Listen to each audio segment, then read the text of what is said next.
In a statement on Tuesday, March the 26th, Brazil's Foreign Affairs Ministry expressed concern about the upcoming elections in Venezuela, scheduled for July the 28th, particularly after opposition candidates have been disallowed from disputing the contest against President Nicolás Maduro, who has been in office now for more than 11 years.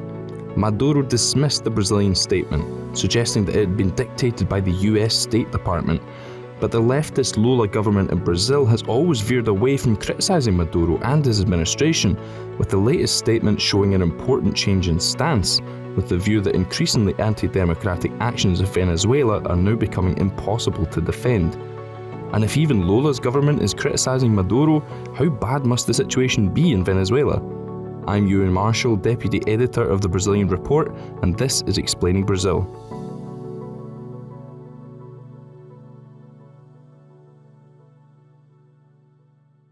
If you like Explaining Brazil, you should subscribe to the Brazilian Report, the journalistic engine behind this podcast. We're an independent organisation funded by our subscribers, and you can help us stay independent and continue to produce award-winning journalism. Our work has been recognised for its quality, and we've won several international awards. And the Brazilian Report was recently nominated for Best News Website in Latin America by the World Association of News Publishers, WANIFRA. To continue this work, we need your support. If you're already a subscriber, you can go the extra mile and join our Buy Me a Coffee fan page, and in return, you'll get exclusive perks like special newsletters and behind-the-scenes content, as well as a shout-out here on our podcast. And today, I'd like to thank our Buy Me a Coffee members: Jaciara de Oliveira, Stu Whittaker, Carson Allen, Gabriel Luca, Andrei Novoseltsev, Pan Ludwig, Leslie Seal, Mark Hillary, Luiz Renz, Erwan Menais, Aaron Berger, Kars Vriesvik, Alistair Townsend, Miller Renarcido, Peter Abramson, David Dixon, Josette Ozzy Stankovic, Emerging Market Muser, Anna Lund, Peter Suffren, Anderson da Silva, and someone who wishes to remain anonymous. And our Buy Me a Coffee members come from all over the world, so please, if we're butchering the pronunciation of your name, please send us an email. If you too believe in the importance of independent journalism, and if you want to hear your name on our podcast, go to buymeacoffee.com/Brazilian Report and subscribe to one of our membership levels. Click on buymeacoffee.com/Brazilian Report to find out more. But before getting into today's episode, we've got another message for you. Warm and friendly relations with the people of Brazil. Hi, I'm Isabella Cruz from the Brazilian Report, and I'd like to invite you to listen to our special podcast, Love It or Leave It, the Brazilian military dictatorship from within to abroad, where we go in depth about the international connections of Brazil's past military regime.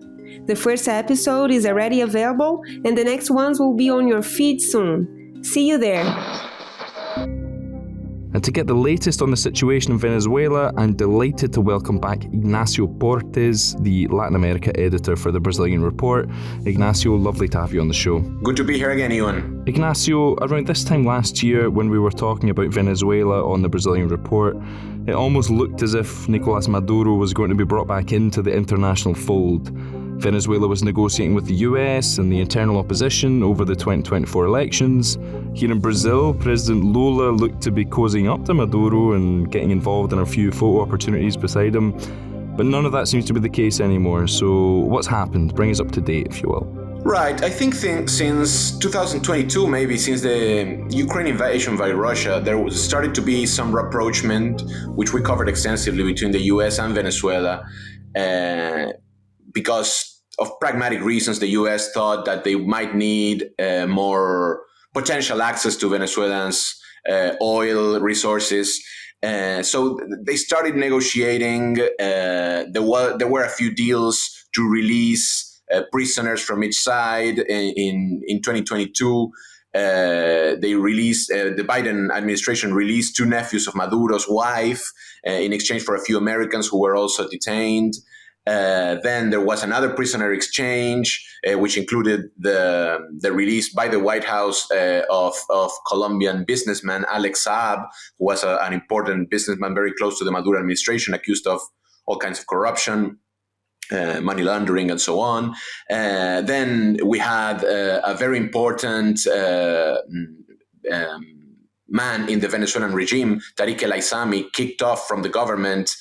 He was very close to Iran, which is a U.S. enemy. So, and you saw also U.S. easing sanctions against Venezuelan companies. So there were a lot of signs that Venezuela was starting to integrate with the West again, with the U.S. especially, but also they went to some meetings. He took some photos with Macron, as you mentioned. Also, some rapprochement with Lula in Brazil. Although Lula was always more. Comprehended more, always tried to listen to the government of Venezuela a bit more. But this also raised some hopes amongst the Venezuelan opposition that the deal might include free elections. There were some promises of democratization included in the negotiations with the U.S. The U.S.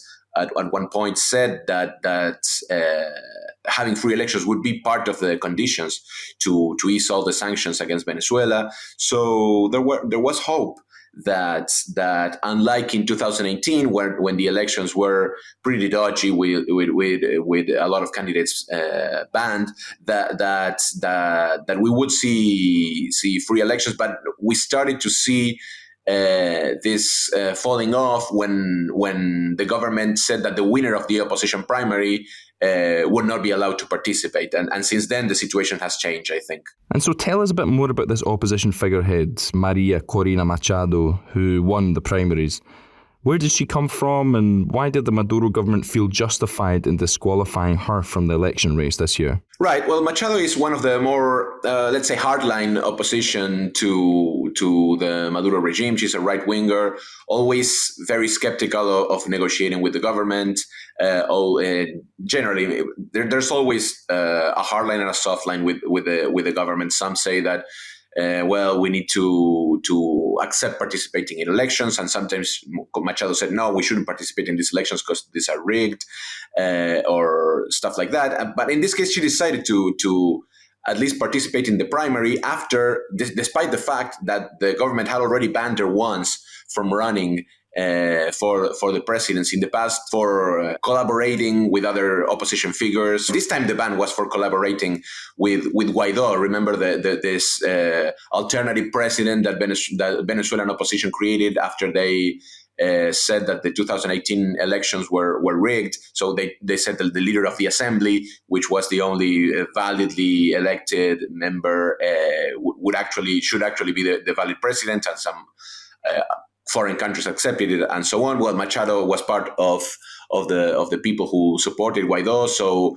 the government now banned Machado for this. But she had already been banned from a previous election, and she had been a figure known for both having ties with the U.S.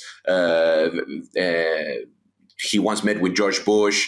He, like a long time ago, right when George Bush was president, she and her parties are generally the ones that received in some ways support from the U.S. via NGOs or stuff like that, and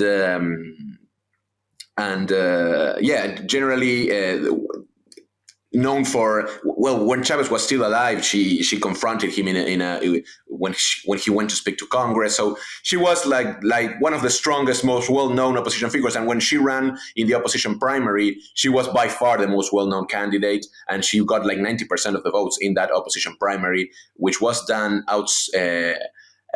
informally, right outside of the government accepted structure to run a primary. They allowed it to happen, but they did not rubber stamp it as a state sanctioned primary. And immediately after she was elected chosen with 90% of more or less of the votes in the primary, the government started, the courts that respond to the government, because by this point all courts are basically more or less controlled by the Chavista regime. They said that, well, because of her role with Guaidó, she wouldn't be allowed to run, and that's where people started to realize that, okay, maybe we were too naive about having elections this year. So, yeah, from a Brazilian perspective, the Lula government had backed the decision to disqualify Machado, with the president himself saying that she should stop crying and appoint someone to run in her place, like Lula did with Fernando Haddad in 2018. But now the real outrage from Brazil and other countries seems to be that Machado's stand-in has also been disqualified from the running. So what happened there, Inácio? What were the grounds for that candidate being disqualified as well? Well, that was even more overt. Like there were basically when they delayed their announcement of the candidate until the last minute of Corina Janis, and a couple of days before the deadline to register a candidate, they announced her in public with Machado standing beside her, basically to show that, hey, this is my candidate, like Lula with Haddad and or something like that. But so basically, they delayed in order to prevent any bans from emerging against a newly elected candidate, right? And they pick a pretty obscure figure, a philosopher from university, with not a lot of activity in politics. But still, when they went to register the name, the system, the online system to register candidates wasn't working suddenly. Then they went to register her in person, and for some reason they didn't accept her either. So basically, they didn't have a pretty good excuse to ban her, but they still banned her. Basically, not banned her, but they are saying, hey, she's not in any register. She's not a candidate because the system wasn't working, and we don't have a piece of paper that says she will run. So by now, only Maduro is a registered candidate, and a few other, not only Maduro, but Maduro is the only really strong figure. And there's also other figures that most of this relatively unified opposition front sees as, how do you call it, a fake figure accepted to pretend that we have a real election, but really controlled by the government in some way or other. Some people with that were at some point part of the opposition, but now the government controls them with some court cases, threatening to put them in prison if they don't do what they need, or some evangelical maybe it's. In the past, they did the same with an evangelical pastor that was close to the government. They allowed him to run, and this kind of figures that are in the surface not part of the government, but in some ways close to it, that they can control, and that they're not very popular in the opposition, so they can still win the election. And so if there were to be free elections in Venezuela this year, whether that be with Machado or a proxy, how would we rate the opposition's chances? I think they will have a very, very real chance of winning, because the last time we really had free elections in Venezuela, to me, was in 2015. There was a midterm election which really changed, I think, the dynamics of Venezuela. The opposition won a comfortable victory, and they took almost 2/3 of the National Assembly, which allowed them to do pretty much anything. When you had 2/3 of an assembly, you can rewrite a constitution. You can do a lot of things. And this was the government expected maybe that it might be a close election, but they lost by more than they thought, and it really got complicated for them. And so first they started to question the election of just a couple of lawmakers, just to make sure that they couldn't reach the 2/3. They say that particular election in a remote province was rigged in some way, because they gave some money to people to go vote for the candidate. It was a bit of a dodgy case that they opened against these lawmakers, but that stopped them, or from, or at least question the 2/3 majority. And then they created a parallel assembly with a constitutional reform process in 2017. They basically, by decree of the executive, the Maduro administration said, okay, we're going to reform the constitution, and to reform the constitution, we're going to create an assembly from scratch, basically with whose representatives are going to be picked regionally, but really picked by the government. Ultimately, so they created this parallel assembly, constitutional assembly, they called it, and which stripped the original assembly of its powers. And so they couldn't accept losing the legislative branch of government. And this was all happening simultaneously with the worst moment of economic crisis in Venezuela. 2017 is the moment of catastrophic hyperinflation, brutal hunger, the worst economic crisis that the continent has seen in a lot of time. The peak of exiles, the peak of malnutrition, people losing 20, 30 pounds of weight because they had no food. So imagine you don't have a chance of winning, you don't have a lot of chance of winning an election in that context. So this is why they rigged the 2018 elections. They only allowed 2 candidates other than Maduro, and they were this kind of control candidates that we're talking about. Since then, there was a bit of an economic recovery. The government did some, we call them in the website, some kind of Deng Xiaoping reforms, some like still having a political control over the country by the Socialist United Party of Venezuela, but more pragmatic economic reforms, allowing again oil production to improve, local, more normal regulations for local food market and so on. So the country recovered a little bit. Compared from rock bottom, but still, is that enough for people to forget all these years of suffering and unquestionably vote for the Maduro government and re-elect him very happily? I don't think so. Maybe they would have a small chance of winning, but it would be far from granted. And the government fears losing power. Like a government that has so many corruption accusations, such a horrible past of economic crisis. They fear revenge. They fear going to jail. They fear getting killed. They fear all kinds of what happens when these big, powerful governments lose power. So, and they're not going to give that up easily. They're decided to not give it up at all. So I think they have a real feeling that they will lose, or they have a big chance of losing, and that's why they're not accepting elections clean elections in the last 8 or 9 years.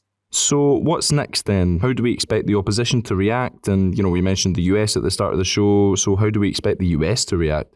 Well, the US has already condemned Venezuela. You've seen multiple State Department press releases saying that first we're worried about these questions over the Machado candidacy, then we're strongly condemned, and so on and so forth. The negotiations are broken, I think, clearly. We've also seen some escalating incident, just in the same way that you saw some signs of goodwill in 2022, 23. Now you're seeing some signs of bad will, like this. You cannot prove it, but this guy that was killed in Chile, this member of the opposition to the Maduro government that was kidnapped. He was exiled in Chile, right? A former military guy. And he was kidnapped and dismembered, and just a gruesome murder in Chile by Venezuelans, apparently, which you still cannot fully prove that it was connected to the Maduro regime, but it looks likely. This happened a couple of months ago, 1 month ago. And stuff like that, it makes you feel like the Maduro government has no hopes in signing any kind of agreement with the US anymore, and the US government has already escalated sanctions once again against Venezuelan mining companies, against Venezuelan oil companies. I think the oil companies are not in effect yet, but they're moving in that direction. And also, if Trump wins, which is pretty realistic possibility at this point, the Maduro government, I think, expects even more escalation, even less of a soft line, a dovish. Let's see what we can negotiate with the socialist government in Venezuela. So I think both sides see that this is not going to work out. That this is a divorce, not even a divorce. Because they weren't really allies at any point. They were just talking again, right? This is we're in non-speaking terms again. Let's say neighbors that never liked each other much. Then they decide, okay, let's talk. And now I don't think they're going to talk anymore.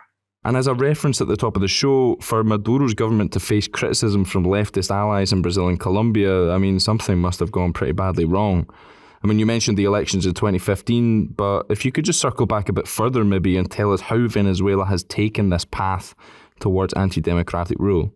Yeah, I think you got to go back to the Chavez years, right? Like the question of democracy in Venezuela went back and forth many times, and I think history helps understand it a bit.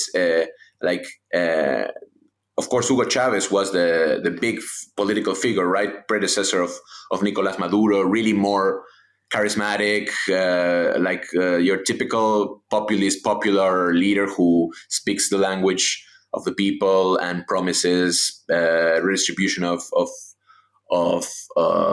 goods and a more even participation in political society and in economic society and so on. Chavez was really a kind of a larger-than-life figure who, in his career, his first big public appearance in the political scene was in 1992 with a coup attempt in Venezuela when during the Caracazo, which was a massive protest against this neoliberal reforms in the early 90s in Venezuela to try to stabilize the economy, to balance the books, balance public accounts, and so on. But these were your typical IMF supported reforms in a very destabilized macroeconomic landscape, very strong austerity with a lot of protests, and the protests were met with brutal violence in the streets by the police and by the state regime forces. There were like hundreds of deaths in the streets. So Chavez responded to this. He was part of the Venezuelan military, right? A rebellious group within the Venezuelan military, by launching a coup attempt against the repressive government in 1992. He went to jail for that. Then he was amnestied. And in 1998, he came back with proposing, okay, I'll win democratically. I'm a popular figure. I'll win. And he created, and he was a popular figure. He was a rising popular figure. And he softened his prophet a little bit, said that we don't support Cuba. He had this ties to Fidel Castro, but he said in a famous TV election, no, we believe Cuba is a dictatorship. We don't want to be like Cuba. Like, we don't want to interfere in Cuba. Of course, they are an independent country. We don't like the blockades and so on, but we don't want to be like Cuba. We're different. We just want a more fair country. And in the first few years, he espoused all this land reforms, economic redistribution policies, and this was immediately met by obviously resistance from local elites, but also, and only a few years down the road, by a coup backed mostly by the U.S. and by Venezuelan elites foremost, but also by the U.S. during the Bush administration. In 2001 or 2002, I don't recall it. I think 2001. They launched a brief coup with this guy Carmona, who was a business leader, against this proposals, opposing this constitutional reform proposal of the Maduro administration, of the Chavez administration. And for a couple of days, Chavez was exiled internally jailed by the new forces. Then there was a popular uprising that brought Chavez back to power. And basically, at that point, Chavez was the democratic figure, and the Venezuelan elites were the anti-democratic figures. So the landscape, this created a lot of goodwill, I think, in the Latin American left towards the Chavez administration and towards this left-wing government. It was the most radical left-wing government of this pink wave that we saw in Latin America in the 2000s, right? But it was so strongly persecuted by the Latin America, by the country's elites and by the U.S., who also then supported all kinds of oil strikes and boycotts against the government, that it generated a lot of sympathy among many people in Latin America that said, we need to defend this government. But this slowly started to change, I think, 10 years after this 2002 coup attempt, 2001, 2002 coup and destabilization attempts by the right wing in Venezuela. That I think the goodwill lasted like 10 years more. But then the economy started to deteriorate a lot. Chavez died, and the regime became more indefensible as time passed. The channels to oppose the government became more restricted. The public TV channels were either closed or forced to sell if they opposed the government too much. We started to see these candidate bans, first with some more radical figures like Leopoldo Lopez, but then also with the centrists like Capriles, who was more of a social democrat but anti-Chavez, but also he was banned from running in previous elections.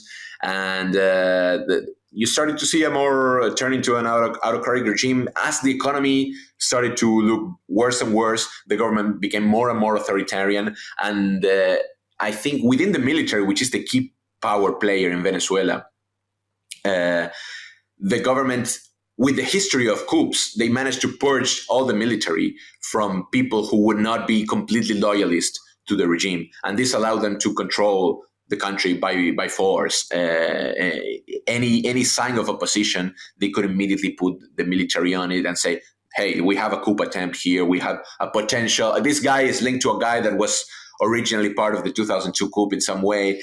And in this way, they started to purge institutions from all signs of opposition. Then they purged the electoral authorities, and then it was full control of the Maduro regime. Even in the worst economic circumstances, they could start to rig the elections. And even though during the Chavez years they even lost one election, since they lost this second election that I was talking in 2015, and they lost it by a huge margin, they said, we cannot risk this happening again, and we're going to keep the democratic veneer in some way, but we're gonna go full Stalinist, and just control Stalinist light. I mean, but just only the facade of democracy, and if we don't like you, you're just not gonna run. The system fell. I don't know what happened, but you're not allowed in here. And this is where we are right now. Sadly, it's been a pretty tragic history of Venezuela over the last years.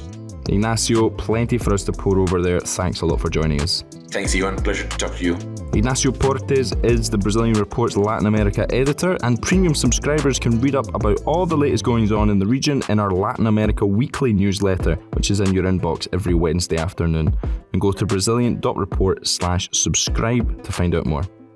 If you like Explaining Brazil, please give us a 5-star rating wherever you get your podcasts. Or better yet, subscribe to the Brazilian Report, the journalistic engine behind this podcast. We have a subscription-based business model, and your memberships fuel our journalism and keep us going and growing.